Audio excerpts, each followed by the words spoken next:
Hi everybody, welcome to another episode of the Evexia Effect. I'm Gilly, I am your host, and today we have a wonderful guest, Massimo, who is actually an Italian gentleman, but he has found his way to Greece. He has seen the light and understands how wonderful Greece is, and we're talking about his healing journey and the practices that he does on his retreats and in his everyday life to help people in all different ways. So he does yoga, shiatsu, he does different therapies. So we'll be talking about all the different things. Welcome, Massimo. Thank you very much for joining us. Oh, thank you, Gilly. Thank you for having me here. I gave me this opportunity to talk about myself and my experience. Great. Perfect. So we'll get straight into it. So we want to introduce yourself. So for anybody that is meeting you for the first time, what is the thread that connects your work? So your yoga, shiatsu, therapy, martial arts, and sound healing. So how do we connect all that together? Well, I think the great connection underneath all of it, I mean, it's music, really, because I went to, when I was 19, I was playing in a rock band and I went to London. I moved to London when I was 19. So, I was playing in some London-based bands, in the scene and living the dream of my life in a way. I had we had a record deal and making records and touring around Europe, but I wasn't a particularly, a happy guy really. And then, I met someone who introduced me to this martial art, which was Shorinji Kempo. Is a Zen Buddhist martial art, so I met my Japanese sensei, and that, it was, I can say is my kind of real guru, because the guru is a kind of person that brings you from darkness into light, so he completely put my world upside down, all my beliefs just shattered. And I started training, and because of the Shurinji Kempo and the Japanese teaching, we had some kind of shiatsu also techniques there, and so apart from falling in love with the martial art, I created, like this space for the shiatsu, and I decided to study shiatsu. That was back in 88, 89. And then I never stopped really. But music has always been the thread that brought me along. I just changed different style. I studied music at college in London and then moved into play more kind of ethnic, African, Brazilian, and then I carried on when I moved back to Italy. And so alongside the music, it was my research and the study into healing, different healing techniques. So I study kinesiology and craniosacral therapy. and and then I stepped into yoga in 2010. A friend of mine was organizing a teacher training and he wanted me to give him a hand with the anatomy and physiology part of it. And so, I just went out of curiosity, really. It was not my intention to really become a yoga teacher. And then moving into yoga, and that was in Greece actually, when I did my teacher training, in 2010 I was in Greece.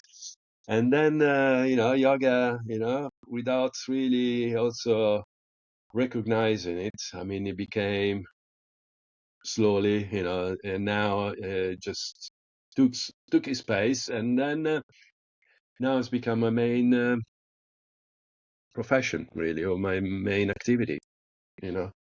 Interesting. And but anyway, the thread has always been music, and then now I'm trying to put everything together, really.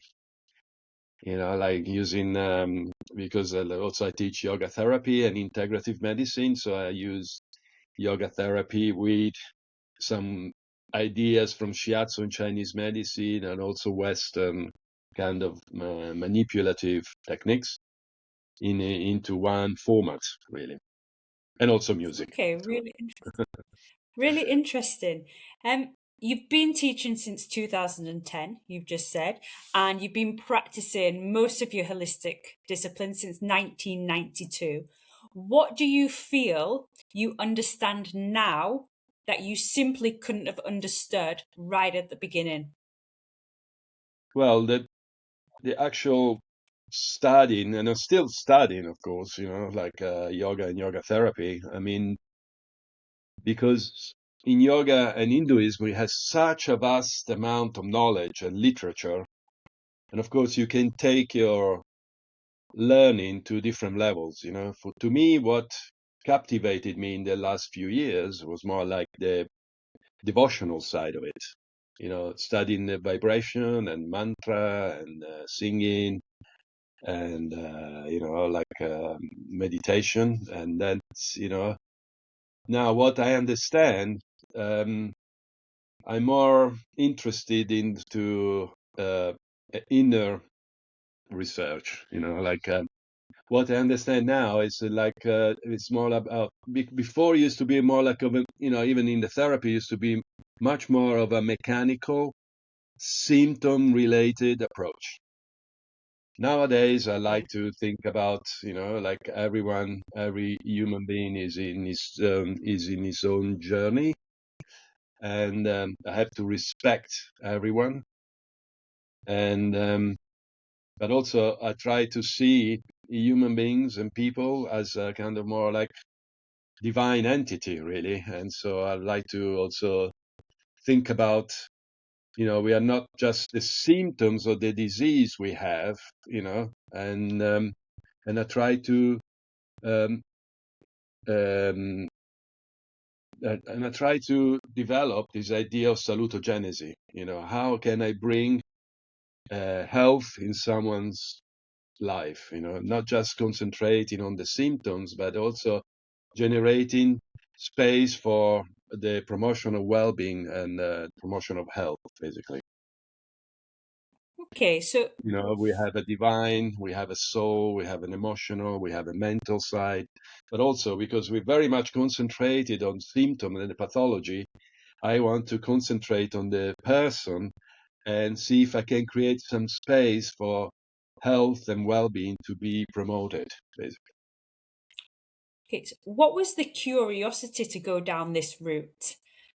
To go down the more natural divine spirit side of things rather than going down the medical side of things? Well, I mean, it wasn't just being curious about it. It was an evolution in my process of understanding and learning.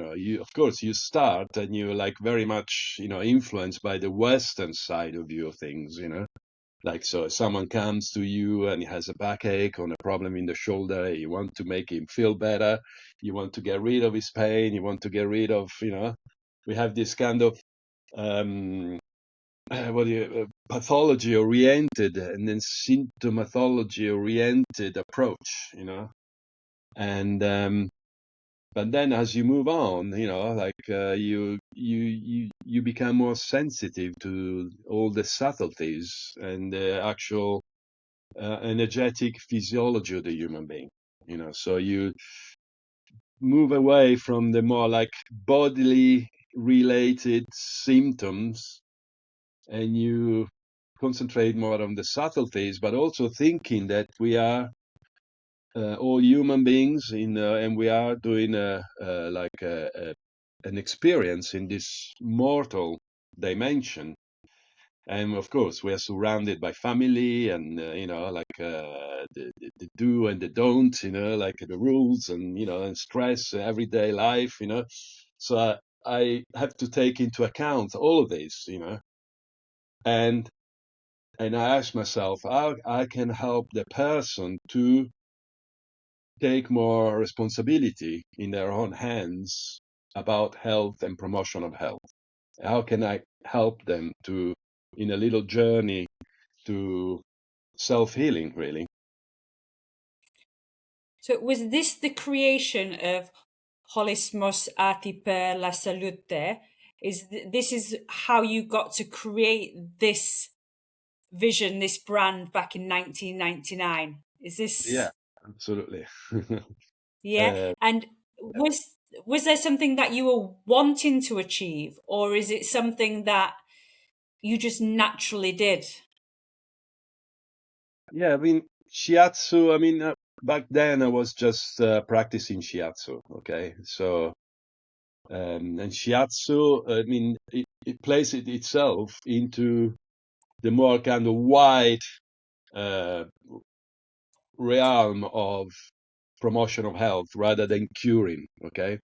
So the idea was like, yes, okay, I want to place myself in a um, in this kind of and in this I want to present myself like this. Also because in Italy, we have a different, quite a tough legislation. So you cannot say I'm curing, you cannot say I'm diagnosing, you cannot say, I'm treating you for this problem. But you can say that, I want to take care of the person and I want to help the person, to educate them and to help them develop a more kind of healthy lifestyle. That's what you can say. Okay. Okay. But that's also, I feel, is very much in line with Chinese medicine, very much in line with Shiatsu and yoga and everything. And also, I mean, holismos, because I was already going to Greece back then. And I knew this guy. He was a professor of Greek in Amsterdam, and he had a center in Laconia, in the Mani Peninsula. So that's where we did our first retreats back in '96. And so I asked him, look, I'm opening my center, but I don't want to put a Japanese name. I don't want to put an Indian name. What about a Greek name? And he suggests holismos. Because holismos comes from holos, of course. But he say, yeah, but put an H in front. Like the sound. I thought it was a very nice sound. And then holismos, that was it. Became holismos. And It works very, very well, it for worked. sure. Um, has there been a moment that has changed the way you teach and treat people? Has there been a client, a teacher, or any personal experience which has influenced the way you practice today? Yeah, yeah. Of course, it's been. I mean, every teacher I've been studying with has left some kind of marks. He always. I mean, my first teacher, my Japanese teacher, used to say, when you study with someone or you see someone who is better than you have to steal, and you're allowed to steal from him. You're allowed to steal some knowledge. So every now and then you get these moments of little you know, illumination, like maybe sometime, for example, you read a book and you read catching phrases, and you think, wow, that's great. And sometime, just a phrase, he makes worthwhile reading the book and buying the book. And so a lot of teachers have left their marks, really, like, of course, my shiatsu teacher, my martial art teacher, but also when I studied kinesiology for 6 years, I mean, the guy there, Francesco, he was very, very good. Crazy as, really crazy, mad guy, but was a genius, like in a way, associated different things with anatomy, pathology, energy. He had a great way of association of different information that stays with me, when I'm teaching. I mean, I try to bring, ideas from Western medicine and osteopathy and, pathology and Chinese medicine and, all this stuff. But also, I mean, my Indian teachers lately, I mean, there's a great influence on me, especially because I feel, my attraction, my interest is more on my internal journey. So, I get a lot of inspiration from them, especially from Dr. Ananda Balayogi Bhavanani of the Gitananda Yoga in Tamil Nadu, Pondicherry, which I'm studying at the moment. He's a very, very knowledgeable person. So I think different cultures also influences, and you've been surrounded by a lot of different cultures as well. Um, Compared to like if you were to just have your training from Italy, then it wouldn't be the same as taking from India, taking from the UK, all different influences. oh yeah, absolutely. I mean, you have to, if you're curious, you have to. be prepared also to move around, to go to the source. Also, I mean, as you know, there is a lot of things on offer. I mean, every day I get bombarded by publicity of courses and retreats and everything, like it's on offer. I mean, it's just incredible. Also, having been in this business for, quite a few years, I've seen how things have changed, how harder it is to put your message across, because Yeah, you get lost in the sea of offers and messages and videos and for but sure. I feel, if you want to um, get some understanding of different topics and different subjects, you need to be prepared to go to the source, or at least to go to some real kind of knowledge. Yeah, true. And so Let's talk I've about been your traveling, yoga even when I therapy was, training. sorry, even when I was in Italy, I was traveling, to go to, Yeah, sometimes travel 300-400 miles to go and do a weekend. And anyway, yeah. great. Let's talk about your yoga therapy training in India. So, what's one misconception people have about yoga therapy compared to a standard normal yoga class, which anybody could go to? Well, first of all, I would say the misconception about yoga therapy compared to more like a more classical Indian knowledge of what is called yoga chikitsa. Yoga chikitsa used to be um, the terminology used for explaining or the intrinsic therapeutic value of yoga, which was always there. I mean, they did not need to have a different branch. I mean, this concept of yoga therapy as we know it today, I mean, it was created in the US, of course. Okay, as well, they realized yoga could be of great help to treat and to promote well-being, but it was mainly the way most yoga therapy teaching has been developed is a kind of is a symptom-based yoga therapy. Okay, which Okay, is which is okay, which is not different from allopathic medicine or the Western approach. So you have a problem in your back, and then you do this asana, you do this, and you do that. And but the yoga therapy, more classical, more like a yoga chikitsa, is not concentrating on the symptom or the pathology, but it's taking care of it's concentrating on the person. Try to develop this possibility of evolution in the person. So we want to transform the person into a better version of themselves, basically. So we're working with different tools and different instruments, all coming from classical yoga understanding of the energetical physiology of the person.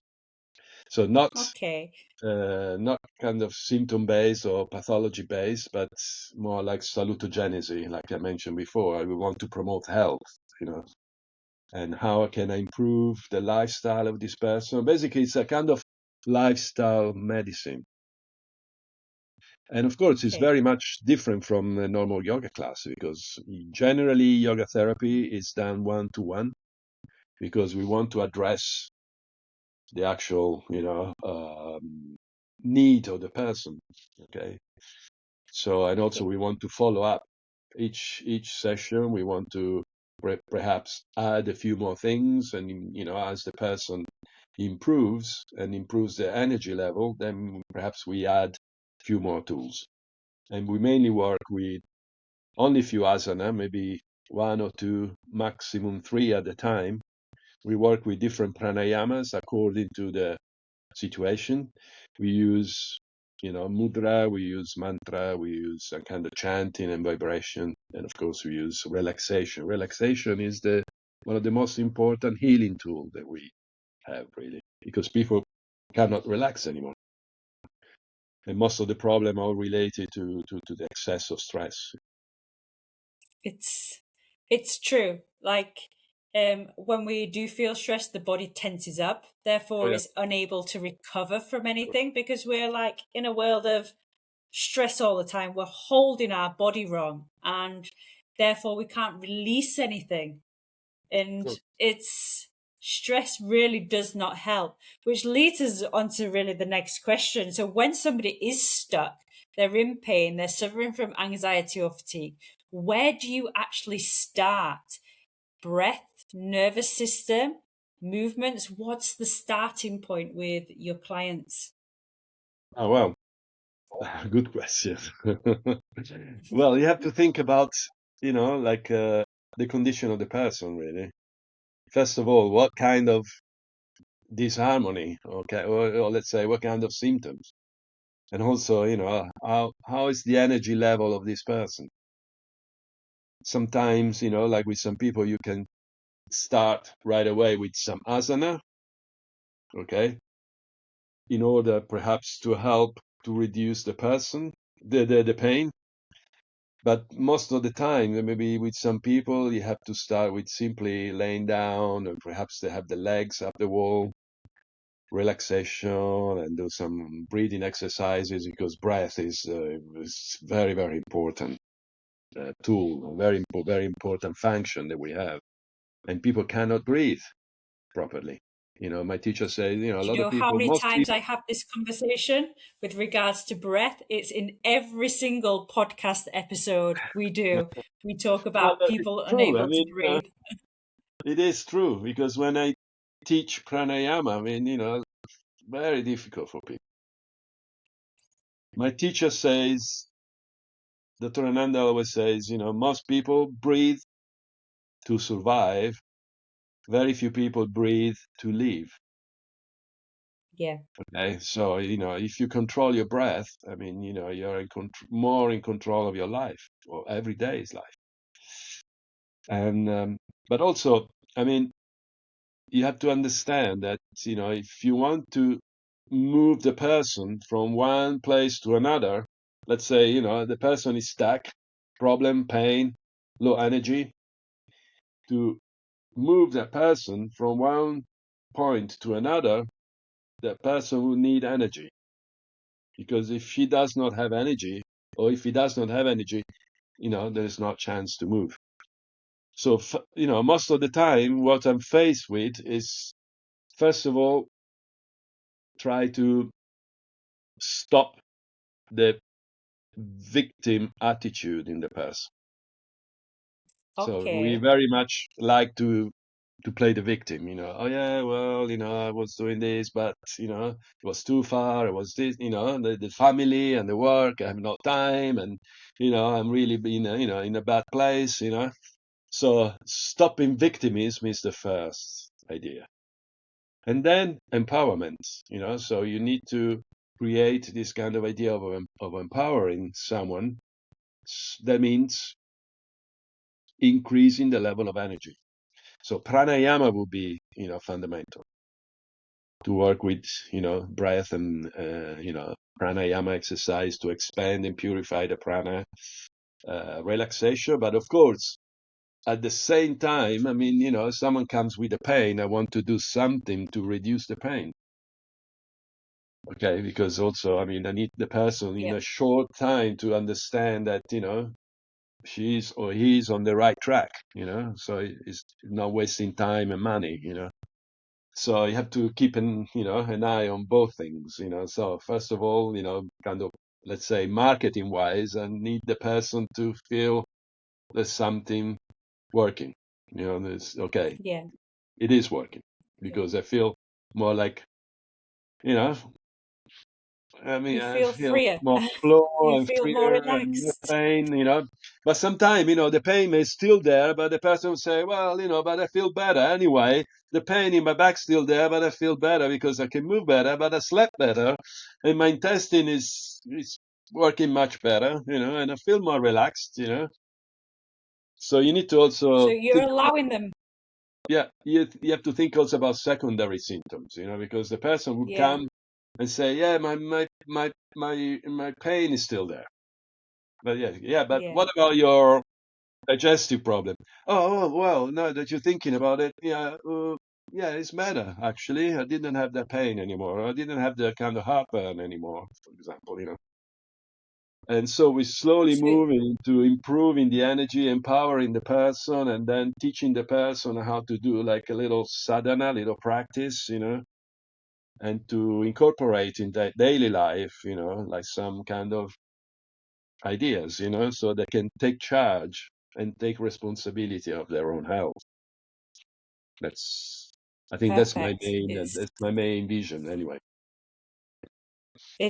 It's perfect.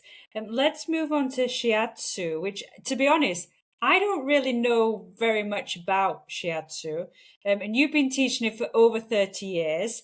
Um, what, firstly, for my benefit and maybe our listeners' benefit, what actually is it? And then we'll go on to what it actually reveals in a person. Well, shiatsu, I mean, it became very popular in the 90s, early 2000, just everywhere, shiatsu, shiatsu, shiatsu. Well, shiatsu is kind of an offshoot of Chinese medicine, like when, let's say, like a lot of knowledge traveled with Buddhism, with the spread of Buddhism, okay, from India into Southeast Asia, China, and then arrived in Japan with this idea, with this guy, Bodhidharma. Yeah, Bodhidharma was like a monk, Buddhist monk, very kind of celebrated and famous in Japan. So, like if you think, the kanji, the writing, it just comes from the Japanese ideograms, yeah. But also all the Japanese medicine is based on Chinese medicine. And shiatsu was just a way of, Japanese people, they take knowledge and they create their own style. They make it very minimal, but very sophisticated. Okay, so they've taken a lot of things out from the Chinese tuina, Chinese massage, and they just use pressure. So the main idea of shiatsu, which means actually the word shiatsu means finger pressure or thumb pressure, but finger Okay. pressure. Okay, is the idea is to give pressure to the meridians system, so the acupuncture meridian system. And basically, the particular style that I've been studying and researching, which is called Zen Shiatsu, developed by this sensei, this master called Masunaga, it's very much concerned with the level of energy in the meridians. Okay, so you have meridians sometime, and they think about rivers. Sometime you may have a dam stopping the river, the water. So you have a lot of water above and far less water below. So this idea of empty and full, which is called jitsu, which is full, and kyo is the empty. So you want to find out, basically you do like a palpation of the meridian and certain diagnostic areas in the abdomen and the back, and you find out which is the most depleted meridian and the most full and stagnating meridian. So you want to take Okay. into account this idea of the two extremes, and you want to balance the energy out by pressure. So you give in Okay. tonifying pressure in one meridian which is depleted, and dissipating pressure, like in the full meridian, so that you start to balance things out. And but generally, basically what shiatsu does with this very deep pressure, it really stimulates the parasympathetic nervous system.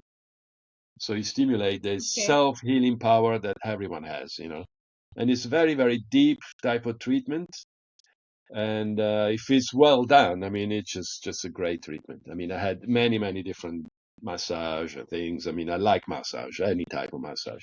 But when I get a very good shiatsu treatment, it's like, wow, it's a journey, for me. It's like, because you keep your clothes on, first of all. So you have nice cotton, comfortable clothes, hopefully, preferably. Okay. And then this pressure, it just touches your very core, your very soul. I mean, it just, wow.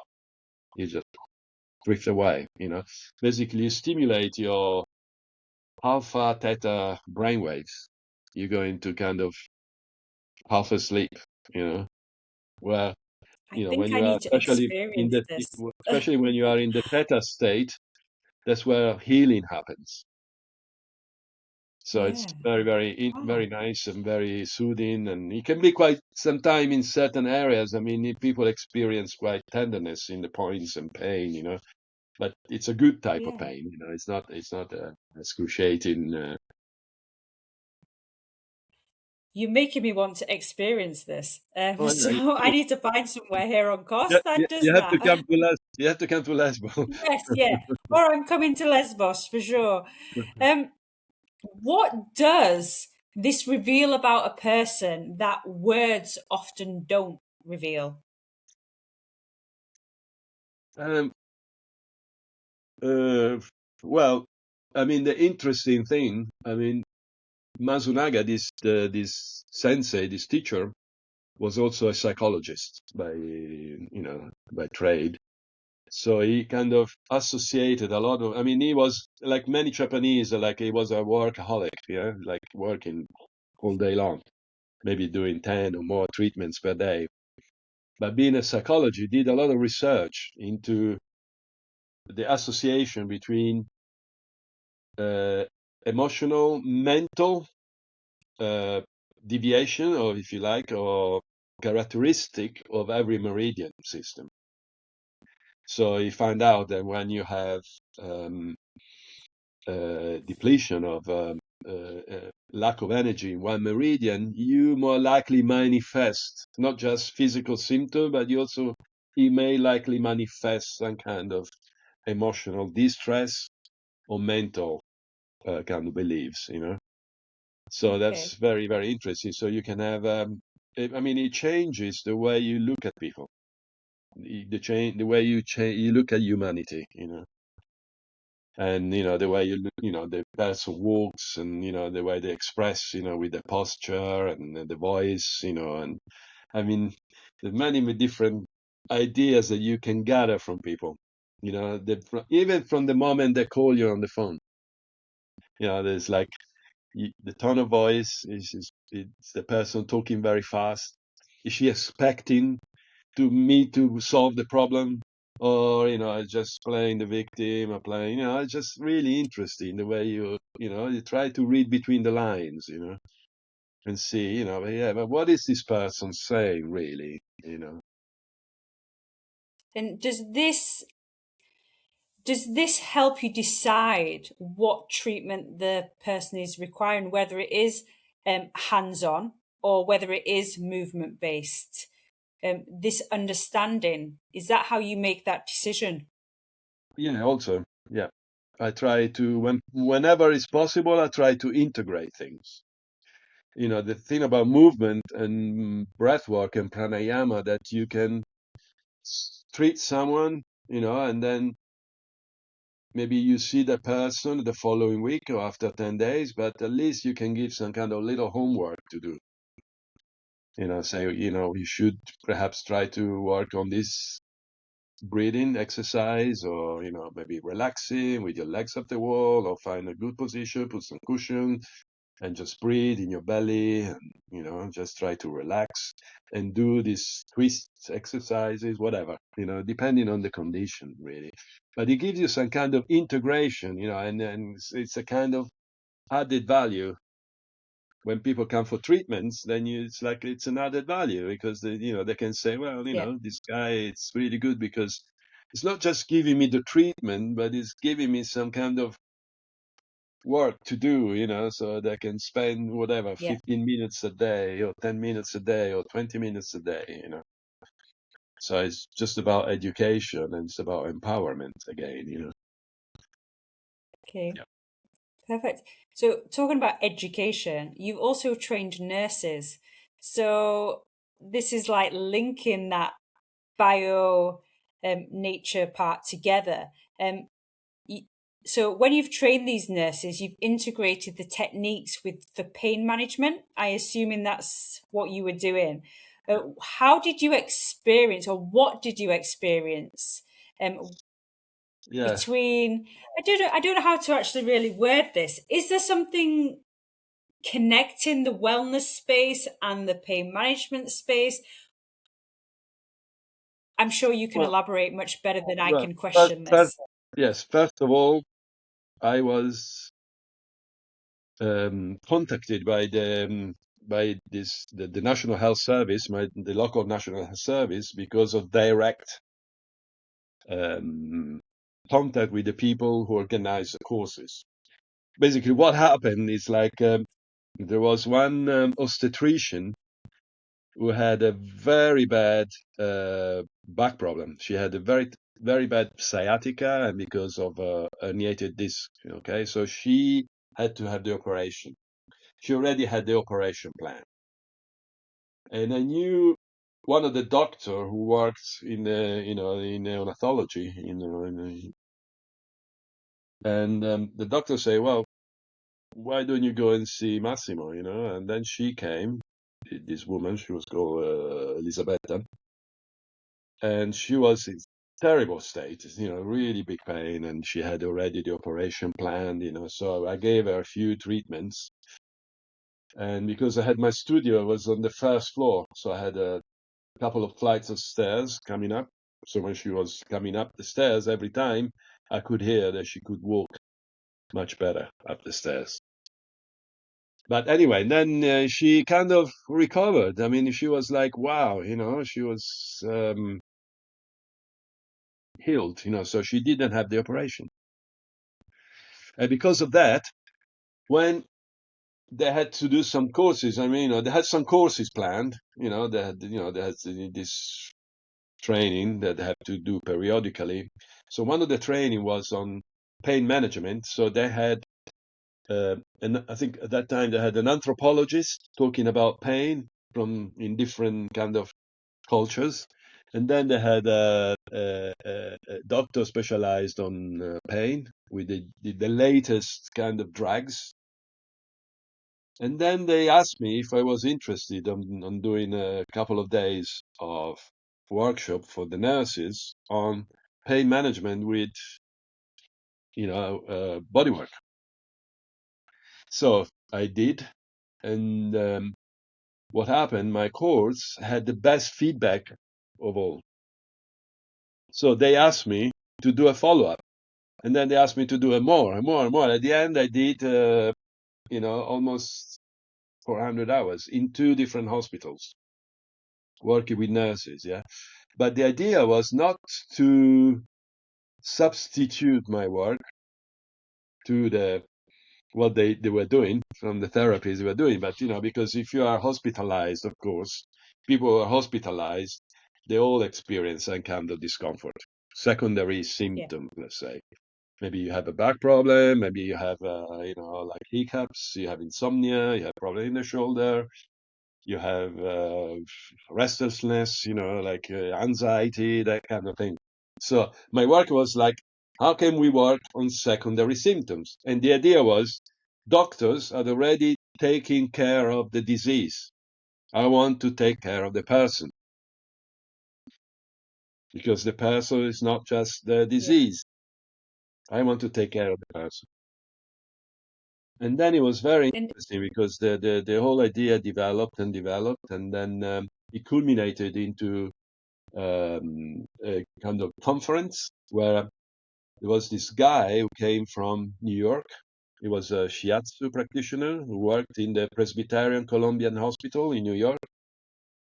And the main guy, the main doctor, this surgeon, is a heart surgeon, very famous, called Mehmet Hodz, made a video for this conference that we made, and I made all the translation. So we put it on a video in Italian, the translate subtitles in Italian, and we showed it, and then it was, very, very, um, very successful that. But then, like what happens, they just killed everything. They so boycotted if everything you, again. I did all these hours, and like, and then the nurses were not able to do it, and there was like always this jealousy, and they tried, to put obstacles, not to, and then what it's like. You're working and you don't want hassle, and Yeah. that's it. But for me, it So was a great experience, and of course, like from that experience, I had a lot of material, and then I managed to put everything in a book.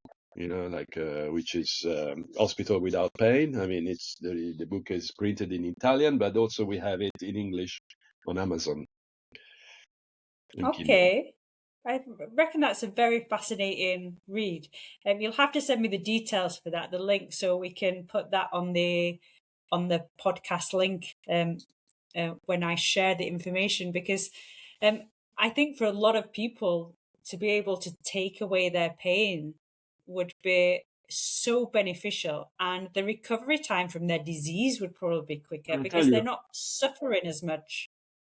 in the book there are some stories, not many, but some stories, some report from the nurses. Like and it was very interesting because when they were using it, it worked. But also, what improved a lot was the relation patient nurse.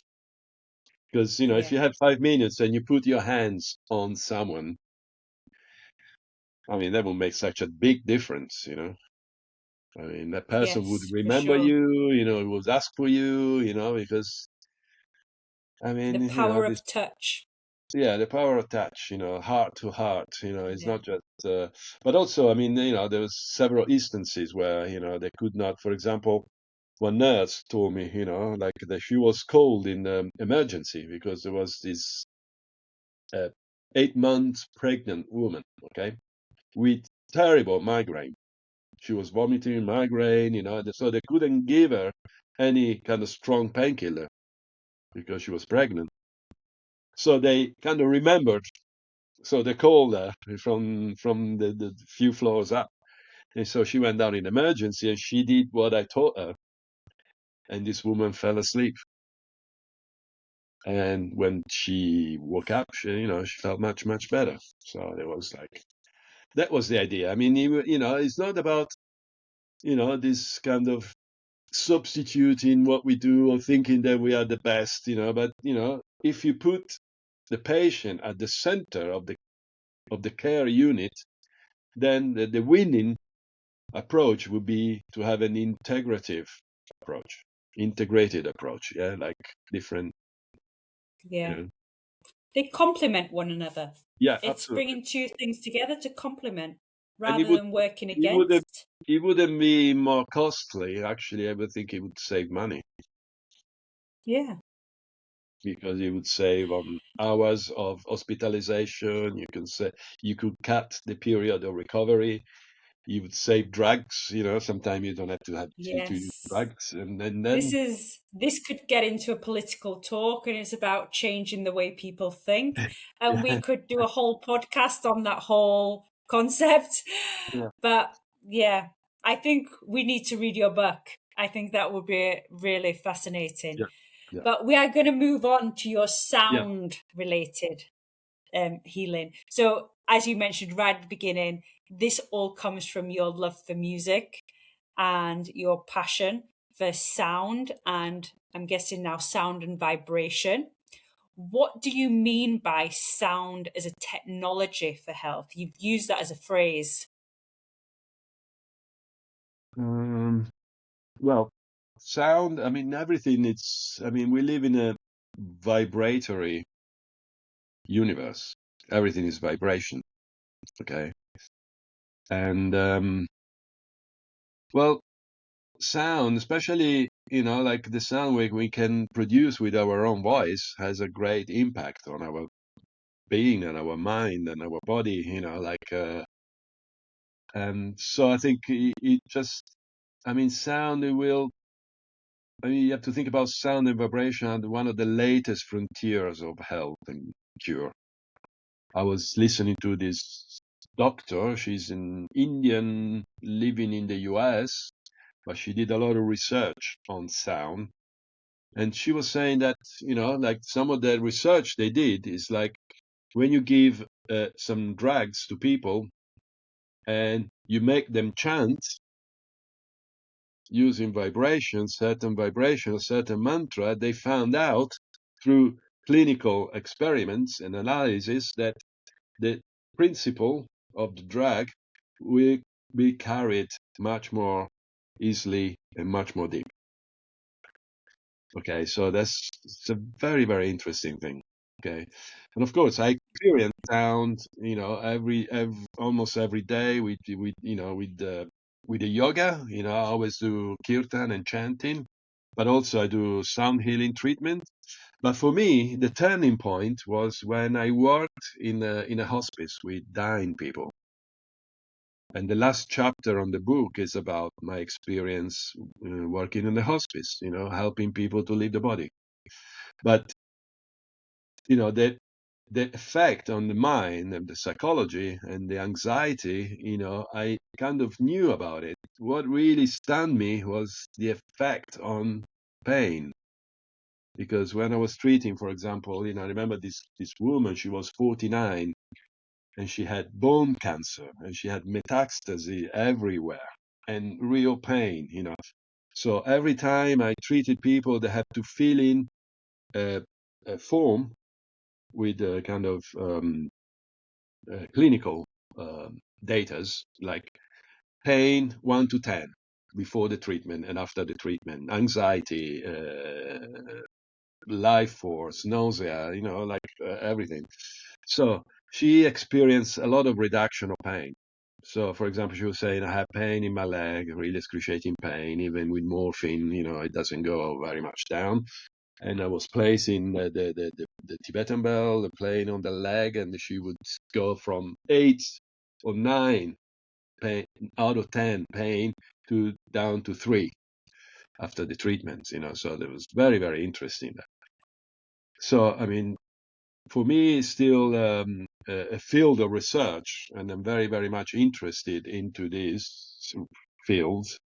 And I feel that there is a lot of interest on this also from the public, from the people, because I mean, we belong to this. We belong, everything is sound, everything is rhythm, and in my session, I use everything, a lot of, I'm a percussionist, I use drums and I use gongs and bells, and I play the flute and I play, different chords, string instruments, and so it's I enjoy doing it, and people enjoy it. So if people feel good, I mean, it's great. I mean, but Yeah. great, it has a great power. I mean, its sound has a great, great power. How how does the vibration actually affect the nervous system? Is there a scientific explanation, or Yeah, can you absolutely, explain it? absolutely. First of all, for example, if you sing, uh, for example, humming, when you sing this humming, there's a lot of research on this. Okay, so the humming thing, it produces nitroxide, which is like an element very important for the immune system. But also, this humming, I mean, it's been revealed that, it will slow down your heartbeat, lower your blood pressure, improve relaxation. When we do Brahmari pranayama, which is different, similar, sorry, Brahmari is like this one. You close your ears and you go, you do the B sound, we say, the sound of a bee, okay? And you do it such a way that you make your skull vibrate.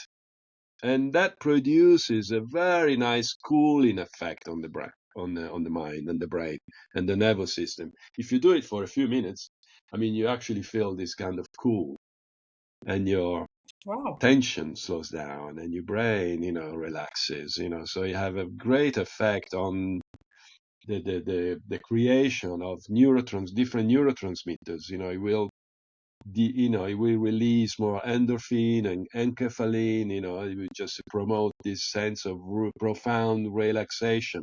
And of course, you get all the mechanical effects, which will, for example, if you place your instrument on the sacrum, on the bones will vibrate a lot. So you have a mechanical effect, which will then reflect on all the fluids, improving the exchange of information, between tissues and cells, interstitial space and interstitial fluid, and you will raise the heat, the temperature up. So you have different things, but also, again, it will stimulate the parasympathetic nervous system, which is this idea of, relaxation and self-healing. And because we live in a world where, the opposite system, the sympathetic system is always overexcited, we overstressed, and that's where the problem comes from. In yoga therapy, we say since ancient time, the problems comes from manas, which is the mind. Manas, when it's distorted, when you have worries and thoughts and emotions, they will affect the energy, the prana level. And then from the prana, from the energy, you will affect your organs. So you have to work on the manas, the mind, most of the time. That's why I say relaxation is one of the most important tools that we have. Because if you can make people relax, then, the self-healing power will improve. And also the stress level will decrease. And everything will work more kind of freely. Your breathing, your heartbeat, your blood pressure, and your circulation of energy and blood all over the body. You get nourishment, you get absorption from your intestine, peristalsis, that kind of idea.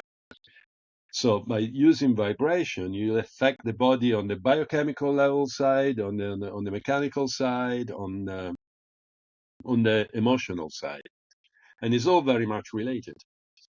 That's the thing. And And you've now created an album as well to help people with oh yeah, this. yeah, it's So, called Elemental World. Elemental World. Yeah, it's honoring this idea that we are made ourselves. We are made of the five elements, really. So I've used the Indian kind of ideas of the elements compared to the Chinese, which is similar concept, but we have kind of different elements also. So it's my pay my due to this idea that we are made of the elements, and we are navigating into this corner of the universe where the elements are prevailing, So when I eat, for example, when I eat a tomato, I eat the water, but also I eat the earth, all the minerals from the earth, and the air, because the wind and the sunshine, the heat, the fire that make the mature, and also space, the ether. So we are made of space, and so I'm eating all these elements, and the elements become me, and that's the main idea behind it. So I made a CD, and this work was about honoring the element and my interpretation of the elements, and then I played all the instruments there and singing as well. Oh, wonderful. And you Again, can we'll have find to it. You put can the find it links. on Bandcamp, Bandcamp Okay. slash Massimo Cantara. That's Yeah, if you good. send me the link, I will put it on the description. Um, Perfect. Let's move on to Greece. Oh Because you wow. have this love for Greece. You now live most of the year on the wonderful island of Lesbos, which I have actually visited once when I was a child. What has this island done or changed within you? Well, first of all, Greece. I mean, I went to Laconia, to Mani Peninsula, first time in '95, and I fell in love with the place. Laconia. I mean, I don't know if you've never been there, but it's a really wild area of the Peloponnese. I like the history. I always love the history, especially ancient history, Greek, Romans, like fascinated by that. Read a lot of books about, that period. And I fell in love with Greece, because of the nature mainly, the sea and the nature and the space that you have. I mean, here in Italy of course, we have a beautiful country, full of things. I mean, Italy is like an open air museum really everywhere you go. I mean, it's just this association of art, architecture, food and wine and nature. It's beautiful. But it's also, too sophisticated and generally too crowded for me, most places, and also quite expensive now. It's just, it's Okay. crazy, And I fell in love in Greece. I mean, I love the energy of Greece. I mean, I feel buzzing when I get there. It's like, wow, There is resonate. an energy. I There is an resonate. energy I that everybody really seems to resonate with the experience. place. So I've been to Peloponnese and to some islands many, many times. Like Kefalonia was one of the places where I was organizing some workshop, and Kythera, and mainly into the Peloponnese. And then because I was teaching Shiatsu in Athens, and one of my students, also assistant, she by chance, she just been to a lot of islands, but she never been to Lesbos. So she was just looking at, in the smartphone about Lesbos, looking at things. And then she found out, that this location was going up for lease. So she sent me the screenshot, and I thought, wow, that's very interesting. And that was it. That was the beginning of the journey. And now we've been, we enter in the third year of activity. I mean, Lesbo. I mean, it's not the island that you would see in a postcard or in a book. Like tourists. It's got nothing like Santorini. It's very rural. It's a very big island, very rural, Yes. and tourists. I mean, it's very low key over there. I mean, it's not much. It's not crowded, and it's still very economical. You have a lot of space. Where we are, there's actually nothing around, so we have this big place in front of the sea, immersed in nature. There's nothing around. So I thought, wow, this is amazing. And of course, it being a volcanic island, you have a lot of hot springs. You know, Even Yeah. nearby, we have, I think, one of the warmest or the hottest in Europe. Oh, Polyclinic, wow. it comes out almost 89 degrees. Very full of minerals, so they made a little location, little spa, you pay, I think that's quite expensive for Lesbo. You pay 8 euros to go in, okay? But we have Okay. others near Mytilene, near the capital, Mytilene Hot Springs is very nice by the sea. You pay 3 euros to go in, 3 euros per hour, and Oh, then wow. the water is 39 degrees and it's pure, it's fantastic. You can jump into the sea, go back in, and it's just incredible. I mean, it's a luxury. Sounds When I'm there, I amazing. mean, at least a couple of times a week, I go to the hot spring. Except, of course, I the think it, very hot months, like, yeah, they do have the hot springs are very medicinal. They have properties, oh, they I love help us in ways that you're just not going to get anywhere else. No, I love it. But also, I like the space. I like the food. I mean, the fact that, the cuisine is wonderful. It's very simple compared to Italian, for example. It's very simple, but the ingredients are top. I mean, everything is produced Yeah. there locally in Lesbo, and also I like the people because the people, I mean, like the people there are very simple. You cannot, you can't really have very deep conversation, but they're very genuine. They don't have any Yeah. masks on. That's what they are. Yeah. And if you need a hand, there's always there. You know. Oh, I need a hand. What about this? Wonderful. What can you suggest? And I say, oh, I'll do it. I'll think about it. So it's so very nice. And also, I like this kind of semi anarchy, sometimes there is, this approximation about everything. So, the retreat center, the Mediterranean Retreat Center, what are the experiences you're trying to create there? And who is it for? Well, it's basically for all those people who are willing to embark into a journey, which will be a different type of journey because we do anything from kind of yoga holidays where you just do a couple of hours of yoga in the morning and then you take people around in the island to kind of some kind of retreats. But also we do some intensive training. For example, now in March, I'll do a 3 weeks level 1 Zen Shiatsu. And then in October, I do 1 full month in yoga therapy and integrative medicine. And then also we host other schools, you know. Some people come from Ireland, some from people from Italy, they bring their own groups. So we have a variety of things, you know, like in July, Okay, there's one of my teacher coming from India. We do like a week tantra teaching and devotional yoga and studying about particular mantra, you know, how to use the particular mantra for self-healing. And so different. It's great to have a container where you can say, well, I'm gonna, you know, do all my things there. Okay, all my activities there, from sound healing to, perfect. you know, like different training, actually, you know, teacher training and Yeah, things. But to yoga holiday, to simple yoga holiday. So even if you don't have any previous yoga experience, you can still come and enjoy some kind of movement. But also, we have a minibus. We take people around the island. You know, we take them to the best places in the island, to the hot springs, perfect. to the Wonderful. petrify. We have this petrify forest. You know, I think you know. I mean, it's one of the world most, you know, the most famous petrified forest in the world. That's why Lesbo is a UNESCO heritage site. Yes. Yeah, it is. Yeah.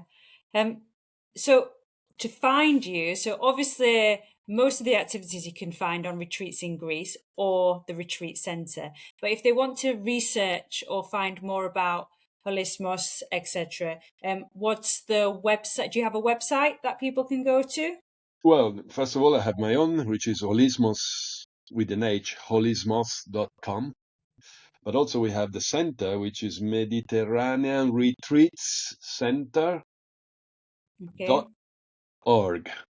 O-R-G. Okay. Mediterranean Retreat Perfect. Center.org. And then you find all Wonderful. the program of all the initiative that we do there. I will put all this information in the description. So if you're listening, just go to the description and you'll see all the links to all the different websites, books, the CDs, everything. So we're going to wrap up a little bit. I've just got one question I'm going to ask you. So, what's one practice you always return to when you feel off center? Something you'd recommend to listeners today? What's the one thing that you would go back to? Well, it has changed in the years. I mean, but if you ask me now, one practice that I go to and which I really appreciate the effect on me is just to sit, do some pranayama, and do some chanting. That's my main, Okay. you know, that sometimes, I mean, I don't even practice asana or movement, you know, just sit down, maybe do a couple of practice pranayama, quite intense, and then I chant different mantra, you know, and different things, you know, and I Okay. just stay there, you know, just little meditation. I think that's what I'm drawn to, you know, to keep inward, you know, to keep my attention, to bring Yes. my attention inward. That's where I feel good. This idea of finding Good. refuge within yourself, you know, that's what I Nice. do. But Very nice. before, it used to be, you know, it used to be different. You know, it used to be more like, you know, I think we change. activities. Life changes us. Oh yeah, yeah, yeah. I'm Yeah, getting we're old. influenced constantly. I'm getting older. I we become more experienced, we're more open to different things as we grow and evolve. And it's not that one thing is better than others, it's just that we understand our body better and we understand what is making us feel good at that time. Whereas when we're younger, we really don't understand our body. So we're taking everything, we're trying everything. Okay. Yeah, Yeah, and, you know, as you grow older, I think you want to do less in a way, but the yeah, less that you do, it's like more kind of focused, more yes, directly yeah. focused on the essential, you know. As we say, quality over quantity. Yeah. Yeah, yeah. Well, thank you very much, Massimo. It's been fascinating learning about you, your practices, and everything that you're doing. And I'm sure there's lots of our listeners that are really interested and fascinated about coming to see you at the Mediterranean Retreat Centre. But thank you so much. Okay. I will welcome you to very happily welcome you to Lesbos if you come. Okay. Thank you. Perfect. Well, thank you very much for listening, everybody. I hope you have taken something from this. We've learned so much today. If you don't already follow the Evexia Effect, please do so on Spotify, as we do have lots of different episodes talking about wellness across Greece. And I will put all the links to Massimo's books, music, websites, everything there that is available. But if you do want to get in touch, just drop me a message. Thank you very much and have a fabulous day.